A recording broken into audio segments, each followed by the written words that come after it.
Hello friends, welcome back to Mansi study channel. दोस्तों, आज है 15 सितंबर 2024 और 15 सितंबर 2024 से रिलेटेड करंट अफेयर्स के जितने भी क्वेश्चन बन सकती हैं, आज की क्लास में सारे क्वेश्चन को कवर करेंगे और हर क्वेश्चन से रिलेटेड इंपॉर्टेंट पॉइंट भी मैं आपको बताऊंगी। तो आप लोग पूरा क्लास बहुत ध्यान से देखिएगा। और दोस्तों, ये क्लास आपकी मॉर्निंग सुबह 7 AM पे डेली लाइव आती है। आप सभी लोग सुबह 7 बजे इस क्लास के लिए तैयार रहा करिए। इससे आपकी तैयारी करंट अफेयर्स में बेहतर होने वाली है और आगे आने वाले सभी एग्जाम में आप लोग करंट अफेयर से रिलेटेड जितने भी टाइप के क्वेश्चन एग्जाम हॉल में पूछे जाते हैं, आप उन सभी टाइप के क्वेश्चन का आंसर बहुत इजीली दे पाएंगे। तो चलिए आगे बढ़ते हैं और आज का पहला क्वेश्चन देखते हैं। आज का पहला क्वेश्चन लिखा है, सितंबर 2024 में निम्नलिखित में से किस केंद्रीय मंत्री ने डॉक्यूमेंट्री फिल्म मुंबई समाचार 200 नॉट आउट जारी की, जो एशिया के सबसे पुराने समाचार पत्र की उल्लेखनीय 200 साल की यात्रा को दर्शाती है। In September 2024, which among the following union minister released the documentary film Mumbai Samachar 200 Not Out, which chronicles the remarkable 200-year journey of Asia's oldest newspaper? First option है अमित शाह, सेकेंड ऑप्शन है एस जयशंकर, थर्ड ऑप्शन है अश्विनी वैष्णव, fourth option है नितिन गडकरी। जल्दी से बताइएगा दोस्तों, इस question का राइट आंसर क्या हो जाएगा। इस क्वेश्चन का जो राइट आंसर हो जाएगा फ्रेंड्स, वह है हमारा option number A, Amit Shah. चलिए इससे रिलेटेड इंपॉर्टेंट पॉइंटों को पढ़ते हैं। केंद्रीय गृह एवं सहकारिता मंत्री अमित शाह ने डॉक्यूमेंट्री फिल्म मुंबई समाचार 200 नॉट आउट जारी की, जिसमें एशिया के सबसे पुराने समाचार पत्र की उल्लेखनीय 200 साल की यात्रा का वर्णन किया गया है। अपने प्रकाशन के 203वें वर्ष में प्रवेश करते हुए मुंबई समाचार मुंबई की पहचान का एक अभिनव अंग बन गया है। मुंबई समाचार 200 नॉट आउट स्वतंत्रता आंदोलन में अखबार की महत्वपूर्ण भूमिका, निष्पक्ष रिपोर्टिंग के प्रति इसकी अटूट प्रतिबद्धता और इसकी स्थायी सफलता के पीछे के रहस्यों पर प्रकाश डालता है। ठीक है दोस्तों, चलिए आगे बढ़ते हैं और नेक्स्ट क्वेश्चन देखते हैं।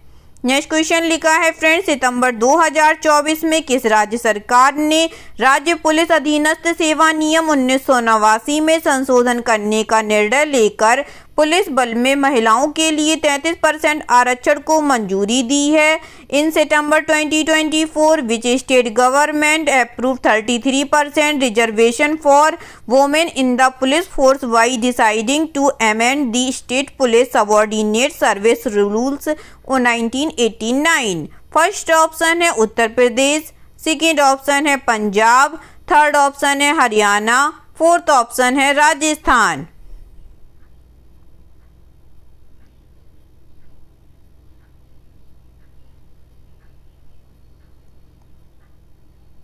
बताइएगा फ्रेंड्स, सितंबर 2024 में किस राज्य सरकार ने राज्य पुलिस अधीनस्थ सेवा नियम 1989 में संशोधन करने का निर्णय लेकर पुलिस बल में महिलाओं के लिए 33% आरक्षण को मंजूरी दी है। इस क्वेश्चन का जो राइट आंसर हो जाएगा दोस्तों, वह है हमारा ऑप्शन नंबर डी, राजस्थान राज्य सरकार ने। चलिए इससे रिलेटेड इंपॉर्टेंट पॉइंट पढ़ते हैं। राजस्थान मंत्रिमंडल ने राज्य पुलिस अधीनस्थ सेवा नियम 1989 में संशोधन करने का निर्णय लेकर पुलिस बल में महिलाओं के लिए 33% आरक्षण को मंजूरी दे दी है। राज्य मंत्रिमंडल ने यहां आयोजित अपनी बैठक में यह निर्णय लिया, जिसमें 2023 के विधानसभा चुनाव के लिए भाजपा द्वारा अपने घोषणा पत्र में महिलाओं का प्रतिनिधित्व बढ़ाने के वादे को पूरा किया गया। इससे पुलिस महिलाओं से जुड़े मामलों में अधिक संवेदनशीलता के साथ काम कर सकेगी। वहीं इस फैसले से महिलाओं को रोजगार के अधिक अवसर भी मिलेंगे। ठीक है दोस्तों, चलिए आगे बढ़ते हैं और नेक्स्ट क्वेश्चन देखते हैं। नेक्स्ट क्वेश्चन लिखा है फ्रेंड्स, सितंबर 2024 में रणनीतिक वार्ता के लिए पहली भारत खाड़ी सहयोग परिषद संयुक्त मंत्री स्तरीय बैठक कहां आयोजित की गई थी? In September 2024 where was the first India Gulf cooperation council joint ministerial meeting for strategic dialogue held? First option है new Delhi India, second option है Riyadh Saudi Arabia, third option है मनामा बहरीन, फोर्थ ऑप्शन है Muscat Oman.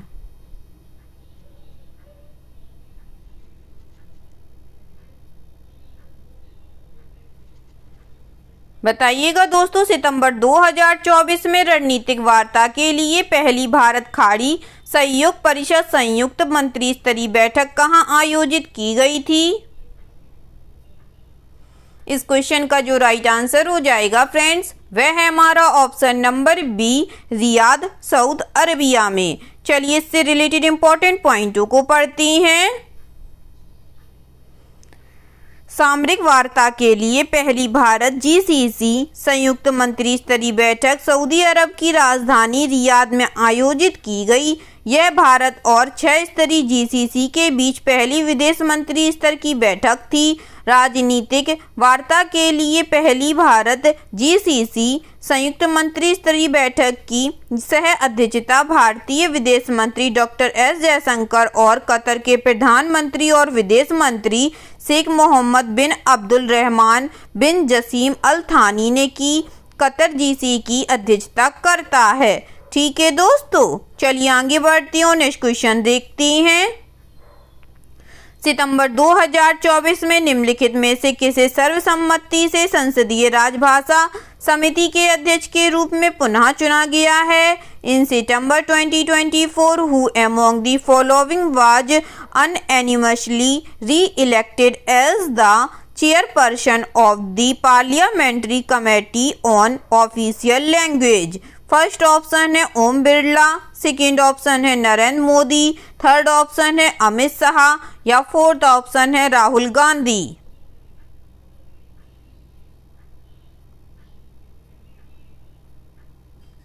बताइएगा friends, सितंबर 2024 में निम्नलिखित में से किसे सर्वसम्मति से संसदीय राजभाषा समिति के अध्यक्ष के रूप में पुनः चुना गया है?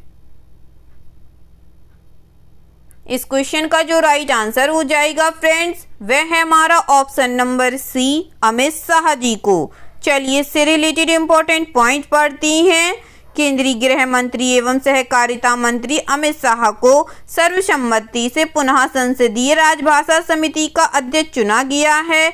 नई सरकार के गठन के बाद संसदीय राजभाषा समिति के पुनर्गठन के लिए नई दिल्ली में एक बैठक आयोजित की गई। अमित शाह ने 2019 से 2024 तक समिति के अध्यक्ष के रूप में भी कार्य किया है। राजभाषा अधिनियम 1963 की धारा 4 के प्रावधानों के तहत वर्ष 1976 में संसदीय राजभाषा समिति का गठन किया गया था। समिति में 30 संसद सदस्य शामिल हैं, जिनमें से 20 लोकसभा से और 10 राज्यसभा से हैं। ठीक है दोस्तों, चलिए आगे बढ़ते हैं और नेक्स्ट क्वेश्चन देखते हैं। नेक्स्ट क्वेश्चन लिखा है फ्रेंड्स, एनसीआर में वायु गुणवत्ता प्रबंधन आयोग के अध्यक्ष के रूप में किसे नियुक्त किया गया है? Who has been appointed as the chairperson of the commission for air quality management in NCR? First option है विपिन मिश्रा, सेकेंड ऑप्शन है अंशिका सिंह, थर्ड ऑप्शन है संजीव मेहता, फोर्थ ऑप्शन है राजेश वर्मा।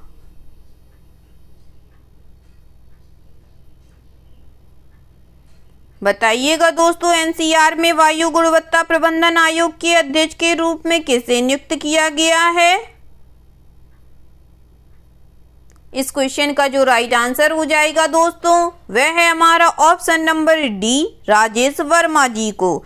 चलिए इससे रिलेटेड इंपॉर्टेंट पॉइंटों को पढ़ती हैं।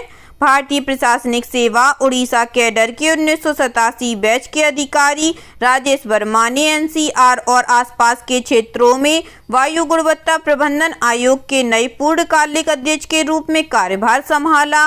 उन्होंने 31 अगस्त 2024 को अपनी सेवानिवृत्ति से पहले भारत की राष्ट्रपति श्रीमती द्रौपदी मुर्मू के सचिव के रूप में भी कार्य किया। राजेश वर्मा डॉक्टर एम कुट्टी का स्थान लेंगे, जिन्होंने CXUM के पूर्णकालिक अध्यक्ष के रूप में अपना कार्यकाल पूरा कर लिया है। ठीक है दोस्तों, चलिए आगे बढ़ते हैं और नेक्स्ट क्वेश्चन देखते हैं। नेक्स्ट क्वेश्चन लिखा है फ्रेंड्स, सितंबर 2024 में राष्ट्रीय स्वास्थ्य मिशन का राज्य मिशन निदेशक किसे नियुक्त किया गया है? In September 2024 who has been appointed as the state mission director of the national health mission NHM? First option है अरुण गोयल, सेकेंड ऑप्शन है विनय गोयल, थर्ड ऑप्शन है पारुल गोयल, फोर्थ ऑप्शन है पारुल त्यागी।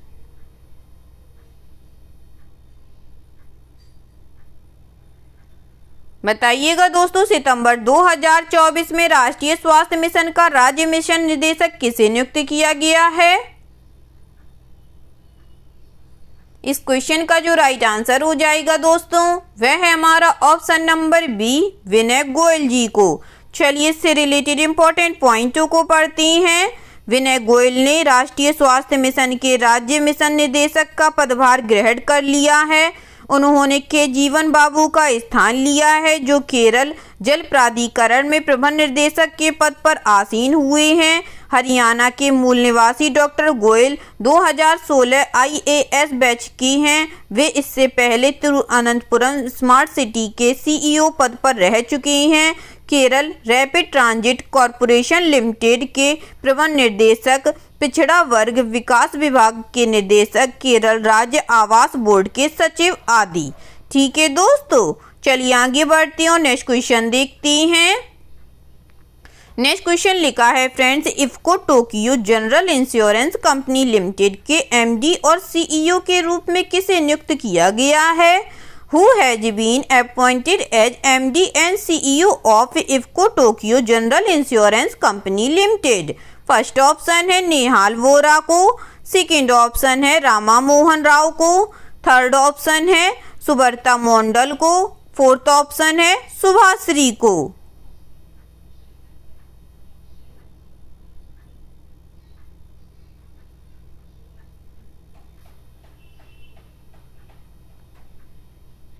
बताइएगा दोस्तों, IFFCO Tokyo general insurance company limited के MD और CEO के रूप में किसे नियुक्त किया गया है? इस क्वेश्चन का जो राइट आंसर हो जाएगा फ्रेंड्स, वह है हमारा ऑप्शन नंबर सी, सुब्रत मंडल को। चलिए इससे रिलेटेड इंपॉर्टेंट पॉइंटों को पढ़ते हैं। IFFCO Tokyo general insurance company limited ने सुब्रत मंडल को अपना नया प्रबंध निर्देशक नियुक्त किया है। मुख्य कार्यकारी अधिकारी CEO मंडल, जो 2001 से कंपनी से जुड़े हुए हैं, बीमा उद्योग में 36 वर्षों का अनुभव लेकर अपनी नई नेतृत्वकारी भूमिका में आ रहे हैं। इफ्को टोक्यो जनरल भारतीय कृषक उर्वरक सहकारी और टोक्यो मरीन ग्रुप, जो जापान में स्थित दुनिया की सबसे बड़ी बीमा कंपनियों में से एक है, इनके बीच 51:49 का संयुक्त उद्यम है। ठीक है दोस्तों, चलिए आगे बढ़ते हैं और नेक्स्ट क्वेश्चन देखते हैं। नेक्स्ट क्वेश्चन लिखा है फ्रेंड्स, कौन सा राज्य 16 से 18 सितंबर तक चौथे वैश्विक अक्षय ऊर्जा निवेशक सम्मेलन और एक्सपो की मेजबानी करेगा? Which state will host the 4th global renewable energy investors meet and expo from September 16 to 18? First option है उत्तर प्रदेश, सेकेंड ऑप्शन है गुजरात, थर्ड ऑप्शन है मध्य प्रदेश या फोर्थ ऑप्शन है महाराष्ट्र।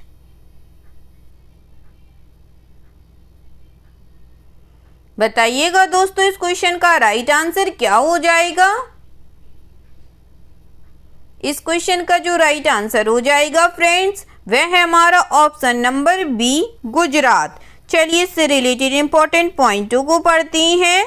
प्रधानमंत्री नरेंद्र मोदी 16 सितंबर को गांधीनगर में चौथे वैश्विक री इन्वेस्ट अक्षय ऊर्जा निवेशक सम्मेलन और एक्सपो का उद्घाटन करेंगे। महात्मा मंदिर में केंद्रीय नवीन एवं नवीकरणीय ऊर्जा मंत्रालय का 3 दिवसीय प्रमुख कार्यक्रम नवीकरणीय ऊर्जा क्षेत्र की प्रमुख कंपनियों को एक साथ लाएगा। इस कार्यक्रम में पहले दिन सभी मुख्यमंत्रियों का पूर्ण सत्र होगा और दूसरे दिन सभी राज्य ऊर्जा मंत्रियों का भी ऐसा ही सत्र होगा। ठीक है दोस्तों, चलिए आगे बढ़ते हैं और नेक्स्ट क्वेश्चन देखते हैं। नेक्स्ट क्वेश्चन लिखा है फ्रेंड्स, भारत 25 से 30 नवंबर तक पहला वैश्विक सहकारी सम्मेलन किस शहर में आयोजित करेगा? India will organize the first global cooperative conference from 25 to 30th November in which city?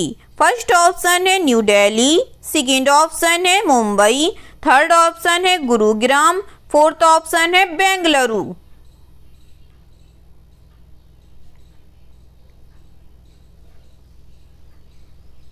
जल्दी से बताइएगा दोस्तों, भारत 25 से 30 नवंबर तक पहला वैश्विक सहकारी सम्मेलन किस शहर में आयोजित करेगा?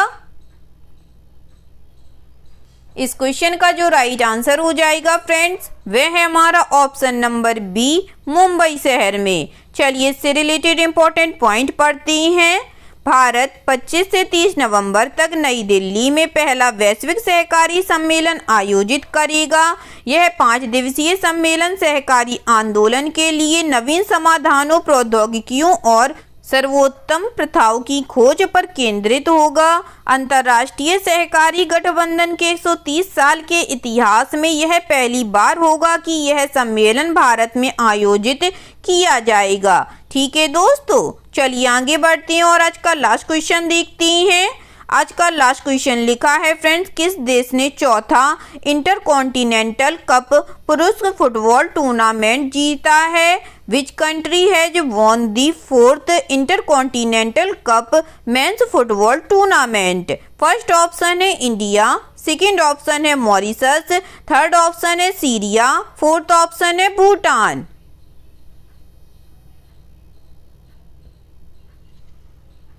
बताइएगा दोस्तों, किस देश ने चौथा इंटरकॉन्टिनेंटल कप पुरुष फुटबॉल टूर्नामेंट जीता है? इस क्वेश्चन का जो राइट आंसर हो जाएगा दोस्तों, वह है हमारा ऑप्शन नंबर सी, सीरिया ने। चलिए इससे रिलेटेड इंपॉर्टेंट पॉइंटों को पढ़ते हैं।